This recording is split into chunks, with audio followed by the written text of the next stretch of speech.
तो फाइनली आज का हमारा टॉपिक है फ्यूचर कंटिन्यूअस टेंस। हमेशा की तरह एज यूजुअल कम समय में कम शब्दों के साथ इस चीज़ को हम लोग फिनिश करेंगे और लास्ट में हम लोग स्पीकिंग भी करेंगे इस टेंस के सेंटेंसेस के साथ। ठीक है, तो सबसे पहले हम इसका पहचान देख लेते हैं, क्योंकि बिना पहचान का पता लगाए आप किसी भी सेंटेंस को ट्रांसलेट नहीं कर सकते। तो पहचान में ये कह रहा है कि वाक्य के अंत में रहा होगा, रही होगी, रहे होंगे जैसे शब्द आते हैं, यही पहचान है। जैसे आप दिल्ली जा रहे होंगे, मैं खाना खा रहा हूँगा, वह सो रही होगी, मगरमच्छ तैर रहा होगा। ऐसे जितने सारे सेंटेंसेस हैं, वाक्य हैं, ये सब फ्यूचर कंटिन्यूअस टेंस के हैं। तो पहले हम इसका देखते हैं स्ट्रक्चर, उसके बाद लेंगे बहुत सारे एग्जाम्पल्स, फिर बनाएंगे, फिर बाद में करेंगे स्पीकिंग।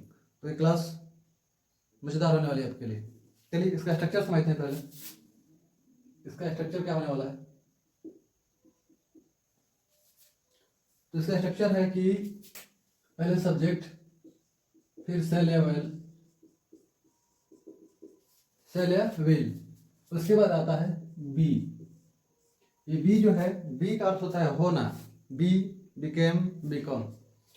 ये बी जो है बड़ा इंपॉर्टेंट पॉइंट है। बी ये दिखाता है कि कोई भी सेंटेंस जो है वो पैसिव में है, ऑलरेडी पैसिव में है। तो अगर आपको पैसिव बनाने को कोई सेंटेंस मिले और उसमें बी लगा हो, तब आप उसको चेंज नहीं कर सकते पैसिव में, क्योंकि वो ऑलरेडी पैसिव में था। चलो यहाँ समझ, सब्जेक्ट सेल या will, modal verb as helping verb, उसके बाद बी, फिर वर्ब का फर्स्ट फॉर्म, और आपके पास ऑब्जेक्ट है तो उसको पुट कर दीजिए। ये हो गया आपका स्ट्रक्चर रेडी।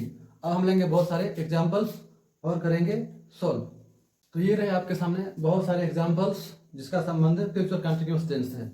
अब स्ट्रक्चर के हिसाब से हम लोग सबको ट्रांसलेट करने वाले हैं। ठीक है, जैसे पहला सेंटेंस है, वह खेल रहा होगा। तो मैंने ये चीज़ आपको पहले ही बता दिया इसकी पिछली वाली वीडियो में कि सेल विल कहाँ यूज होता है, आई और वी। बोले तो फर्स्ट पर्सन प्रोनाउन के साथ सेल का, बाकी सेकेंड पर्सन का प्रोनाउन हो या थर्ड पर्सन का प्रोनाउन हो, सबके साथ विल का प्रयोग होता है। तो यहाँ पर ही आ गया, तो आप क्या लगाओगे? विल, ही विल हो गया। उसके बाद क्या लगाना है? बी, ही विल बी। वर्ब के फर्स्ट फॉर्म लगाना है आपको आईएनजी, तो ही विल बी रीडिंग। ठीक है, बड़ा सिंपल सेंटेंस है। मैं सो रहा होऊंगा, आई क्या है? फर्स्ट पर्सन प्रोनाउन है, तो आपको लगाना है यहाँ पर shall, I shall be sleeping. Main verb में क्या लगा देना है? आईएनजी। वे लोग पढ़ रहे होंगे, तो they will be reading. I hope you don't have any doubt so far. Ram लिख रहा होगा, तो राम, नेम मतलब third person, third person follow होगा किसके द्वारा? विल के द्वारा। तो राम विल बी राइटिंग। ये हो गया फ्यूचर कंटिन्यूअस टेंस का अफर्मेटिव। क्या होगा अगर सेंटेंस निगेटिव हो? तो जब निगेटिव होगा तो क्या करना है आपको? सेल या विल के जस्ट बाद लगाना है नॉट, और बी से पहले। ये हो गया निगेटिव के लिए। चलिए लेते हैं बहुत सारे एग्जांपल हम लोग निगेटिव का, और उसके बाद हम लोग इसको ट्रांसलेट करें। ये रहे आपके सामने फ्यूचर कंटिन्यूअस टेंस के निगेटिव सेंटेंस। मैंने आपको बताया कि सेम चीज है, बस आपको थोड़ा सा माइंड में ये सेटअप करना है कि जब सेल विल आ रहा है और बी आ रहा है, उसके हमको बीच में क्या कर देना है? नॉट को एडजस्ट कर देना है। Will not be, shall not be, और इस हिसाब से इस तरह से हम लोग सेंटेंस बना लेंगे। सीमा नहीं पढ़ रही होगी, सीमा विल नॉट बी रीडिंग। सीमा नहीं लिख रही होगी, सीमा विल नॉट बी राइटिंग। अगर यहाँ पढ़ने का है तो सीमा विल नॉट बी रीडिंग। क्या कोई बड़ा सेंटेंस है? लालू नहीं लिख रहा होगा, Lalu will not be writing. आप मुझे नहीं देख रहे होगे, you will not be looking me, watching me. Meera नहीं गा रही होगी, Meera will not be singing. गांव वाले काम नहीं कर रहे होंगे, the villagers will not be working, the villagers will not be working. तो ये थे आपके नेगेटिव सेंटेंस। पॉजिटिव कैसे? जैसे कि राम लिख रहा होगा, तो Ram will be writing. Negative, Ram नहीं लिख रहा होगा, Ram will not be writing. आप पढ़ रहे होगे, यू विल बी रीडिंग। आप नहीं पढ़ रहे होगे, you will not be reading. ठीक है, तो अफर्मेटिव नेगेटिव का फ्लो बन चुका है। अब हम लोग देखेंगे इसका इंट्रोगेटिव पार्ट। इसमें फर्स्ट टाइप सेकेंड टाइप दोनों टाइप के एग्जांपल्स हम आपके सामने रखने वाले हैं। तो दोस्तों आपके सामने बहुत सारे एग्जांपल्स हमने ले लिया इस बार इंट्रोगेटिव का फ्यूचर कंटीन्यूअस टेंस में। चलिए समझते हैं।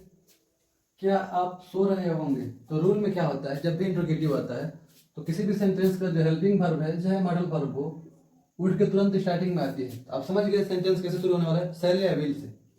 फर्स्ट टाइप अगर हो तो जैसे क्या आप सो रहे होंगे तो शैल विल आने वाला स्टार्टिंग में। आप है मतलब यू है, यू के साथ क्या लगता था, विल। तो will you B sleeping, will you B sleeping. Second sentence है क्या मैं जा रहा होऊंगा, क्या मैं, शैल आई बी गोइंग। क्या आप सो रहे होगे, विल यू बी स्लीपिंग।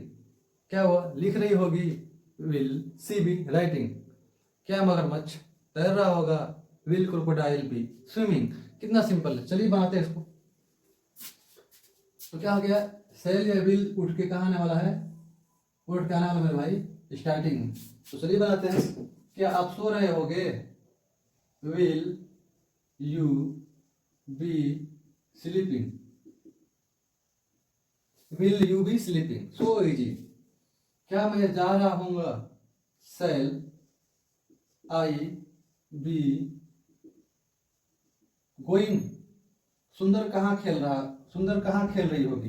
सुंदर ऐसा नाम है जो मेल फीमेल सब पे शूट करता है। तो यहाँ पे फीमेल मान के चलते हैं। तो अब सेकेंड टाइप हो गया तो इसकी स्पेलिंग तो पहले लिखना पड़ेगा। तो कहाँ के लिखा लगता है, वेयर। फिर शैल या विल, लड़की मान के चलते हैं चाहे लड़का मान के तो क्या फर्क पड़ता है, लगाना तो विल ही होगा। वेयर विल सुंदर